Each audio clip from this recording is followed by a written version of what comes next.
Hi guys, Finch here and welcome down to the Quest for the Open vlog this week. And I am in Scotland, my favourite country in the world. And I'm at the Renaissance, which is the host of the 2019 Scottish Open, and it is blowing a hoolie out here today. I'm a little bit sheltered from the wind here, but it's gusting at about 30-40. And I'm up in Scotland doing some film with Carl Morris and Nicol tomorrow. But what I thought I'd do is come around here, play 18 holes and see how I compare to some of the best players in the world. So I'm not playing off the back tees, they're not out there protecting them for the tournament, but I'm playing a slightly shortened course. 18 holes in this wind. Let's see how I can get on.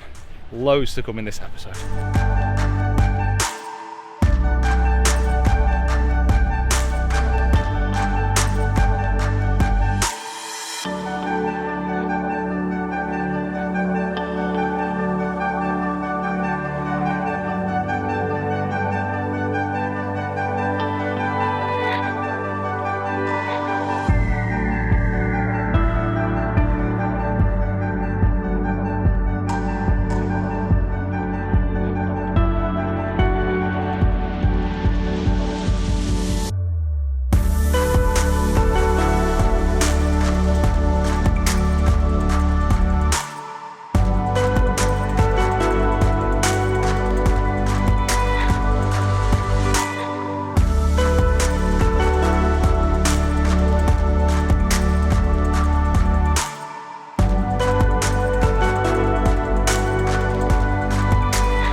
What a golf hole that is. It's unbelievable. It's crazy, it was hammering it down a second ago. Now I've just ran into this shelter. Let me show you in here. So this is on the 9th. You basically wander in and it's a help yourself and honesty thing. You write down what you've had there. Got a fridge full of beers and drinks. And what can I say about this course? It's amazing. I came here, it's almost 4 years ago now with Rick. This was one of kind of my first little adventures up to Scotland when filming. And it's better than I remember. The wind is howling. If the wind's like this at the Scottish Open, it could be carnage, especially off some of the back tees. The back tees, which are obviously protecting for the event, they are quite a bit back. I'm level par up to now, which is amazing in this wind. Amazing. Well, it's not amazing. The greens are relatively slow compared to some that I've been playing recently, but they can't get them that high because that fast. Because if the wind blows like this, there's no chance they'll be rolling all over the place. And it's such a stunning setting. It is absolutely amazing. Did almost lose my draw. Ooh, that got quite close. The wind is strong. It didn't want to come back over the sea. That was stressful, but I got it back. Right, got to get onto this back 9 and get in. Look at this couch. Oh, that's the kind of couch you want in a locker room. Weather is absolutely crazy today, but it's probably worthwhile actually saying what I'm doing up here. So I'm doing some filming with Carl Morris and Nicol, who are based here at Archfield. Archfield is next to Renaissance, or Renaissance is next to Archfield, depending on your location. And I've already done some filming with Carl Morris on their book, so the book that they published together, Carl and Gary, last year, Lost Art of Putting, and this one's going to be all about the swing. So really looking forward to that. It's going to be quite early tomorrow morning, staying here tonight, and then hopefully tomorrow afternoon able to get some practice in before doing some money matches, and then after the money matches playing in a comp later on this week in the Lake District. Like I said, it's a busy week.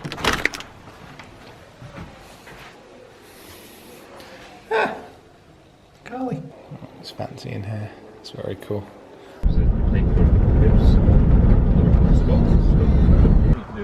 So this is the old Gullen clubhouse. It's the old Gullen, and that's Gullen up there. I don't know where the new clubhouse is, maybe there. I've played Gullen before. I'm going to get inside before it starts hammering it now. Let's go, let's go. You take me. I'm taking it. It's very rare to watch something for 5 minutes. Well, do you want to be in it? No. Holy moly. This is the 5th hole here on the Fidra, and just look at those views. Wow, that is absolutely stunning.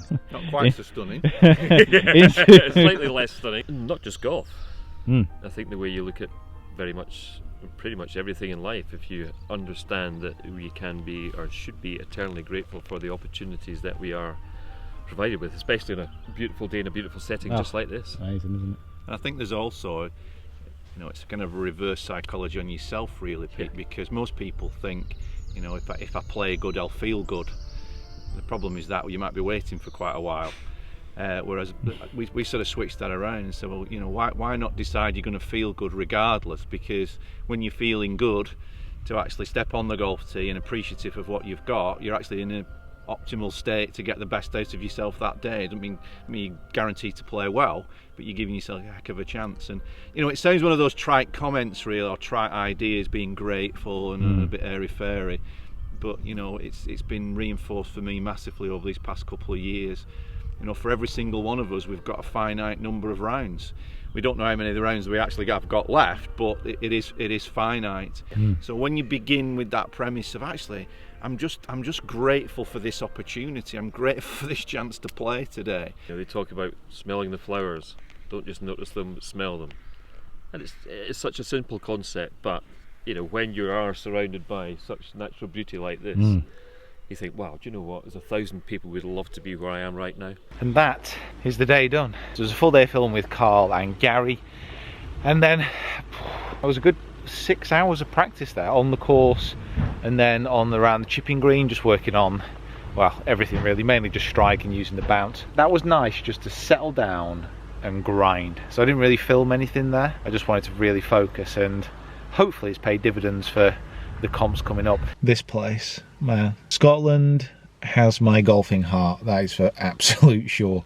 And yeah, gosh, travel lodge for the night. It stinks in here. Kind of smells like someone.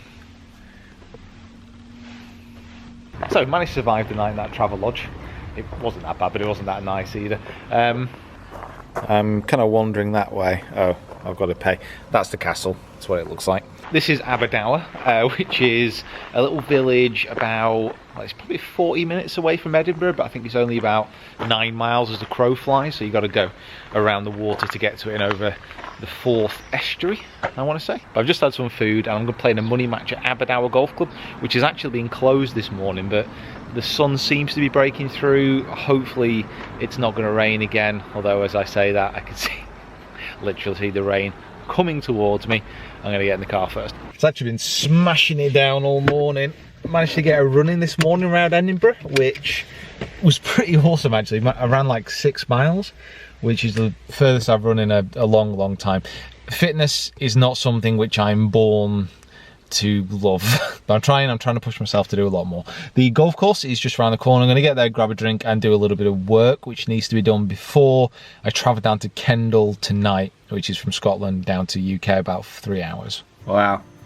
Now, yeah, like a long time ago. Well, this is now officially the best stocks pro shop in the country, definitely. Need to do a quick bit of work before I play, but got to show you first of all the local produce. Oh my words, I love tonic stuff. I'm going to demolish that in a minute, but just have a look at the view from the clubhouse here. So this is the first tee, par 3, down there. Apparently it starts with 2 par 3s. First one is down there, and then the second one's over water. I mean, what a start that is.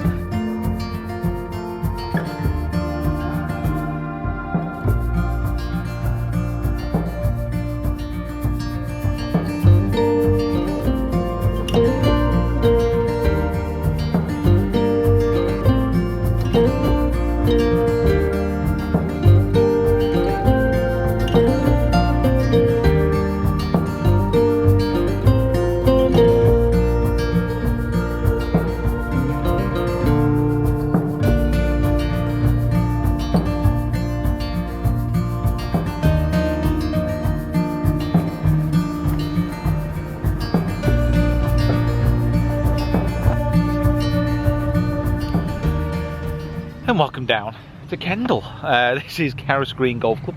Kendall is kind of over there somewhere, but I've not had a chance to wander around too much yet. I'm having a practice round here today and Pro-Am here tomorrow. The course is oddly flat actually. I kind of thought it would be a lot hillier. We are in the Lake District here, which if you aren't from the UK is a hilly, lakey, mountainy part of England. It's got some great facilities here. It's got a really good range. This is the short game area here. That rain, I think that's missing us, but I'm pretty sure we're meant to be getting quite a bit tomorrow, so... How is the wine tasting?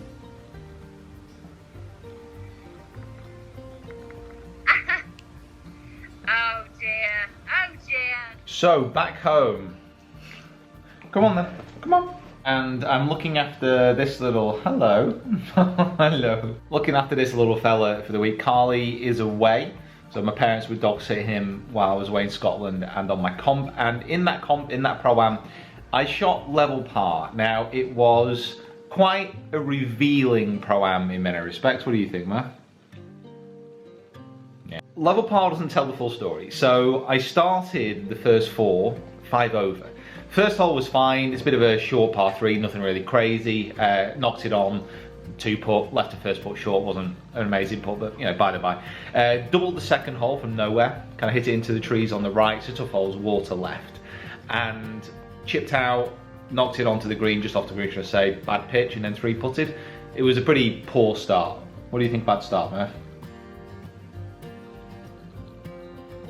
Next is a par 3. Hit it onto the green, 3 putt. Could not get the pace of the green in the first few holes. So a little bit of a frustrating start. And then, well, something happened which I think taught me a bit about my character. Because that's the thing with golf. That's why I think it's such an amazing sport to get involved with as an adult, yes, but also as a junior, because it does teach you a lot about yourself. Now, basically on the 4th hole, I'd hit my tee shot a little bit left, a little bit of a pull, into the semi on the left-hand side of the hole. Now, as I was leaving the tee, I saw someone bend down and basically pick a ball. And bend down and pick the ball up from where my ball was. So I'm almost 100% sure, 98% sure it was my ball. So went up there, couldn't find my ball, and we asked the guy, did you pick up a ball? Said yes, said what my ball was, and then he said, oh, no, it's a Callaway. Now, what I should have done is I should have actually gone over and asked to see the ball. That's what I should have done, but I didn't, because I try and avoid confrontation, not kind of willingly, it's just my character. I'm not a confrontational type of guy. I'm a bit of a soft ass, really. So I was frustrated with the fact that I wasn't willing to go over and ask about it, even though I knew it was going to cost me shots. And remember, I might be wrong about it. It might not have been my ball, but you know, it's pretty unusual to lose it in, you know, that high rough exactly where it landed. So I ended up having to go back to the tee, hit another ball, and ended up with a second ball par, so a double. So I was 5 over through those holes. But then this is the positive part of the round. So what I ended up doing from that point in is really reassessing how I was looking at the round, and I just kept pushing. That's all I said to myself, just keep pushing, keep pushing, keep pushing. And anytime you message me on social media, certainly running up to the Open qualifying, just say that. Hashtag keep pushing, because that's how I approached the rest of the round. I approached it with a real determination to actually try and get to back on the par, and then I went on a bit of a tear, really. I birdied the next really tough hole, bogeyed the next, bad bogey really, is a poor pitch, poor tee shot, poor hole altogether. But then I birdied the next, I eagled the next, so pitched in from about 70 yards. A little bit of karma as well, I think, on that one. So I pitched it kind of took a big first bounce, hit the bottom of the pin, and managed to just drop it. So it was a little bit of luck right in the centre of the hole. Birdied the next. So I was 4 under through those 3 holes, and then almost birdied the next, birdied the next, parred the next, birdied the next. And within those holes, I really should have had a couple more birdies as well. And a bit of a messy putt on the last for a bogey. It was only 3 foot, I should have really hold it, but just didn't commit to my line. So I ended up with level. That put me in 9th place, I think, overall. Pretty big field as well with this Pro-Am. It's very well attended. So lots of positives to take, loads of positives to take, really. Strokes gained, my putting, because of those 3 putts and because of my lack of pace control, wasn't very good. My short approach and my approach play was very good, so I gained 2 and 3. And then my driving, because of that lost ball and because I put my ball in the water on the 16th, which is a par 5, still ended up with a par. It was a good second ball birdie, but yeah, that's why my driving was down. So really pleased with how I reacted, pleased pretty much where my game's at. I mean, I was 6 under from the 5th hole going on to the last, so that's not bad golf really. And if I can keep pushing in that direction, it's not going to be too bad. So learn a lot about myself, because that's what, you know, the Quest for the Open series is all about. It's about, yes, improving golf, yes, it's about the ultimate goal, but it's about me improving as a coach, first of all, as a golfer, so learning all these things, but also just generally trying to improve myself. I know it sounds terribly cheesy, but as a person as well. So guys, thank you so much for watching. Really looking forward to getting the money match out from Aberdour. Really looking forward to getting those Carl Morris and Gary Nicol videos edited as well. Some really good stuff in there.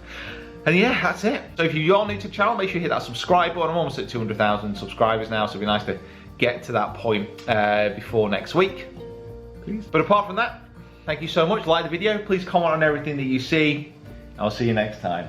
Needs to go take Murph out for a walk. I've neglected him. Oh, he's just by the window, just looking out like, why can't I go out? All right. See you next time.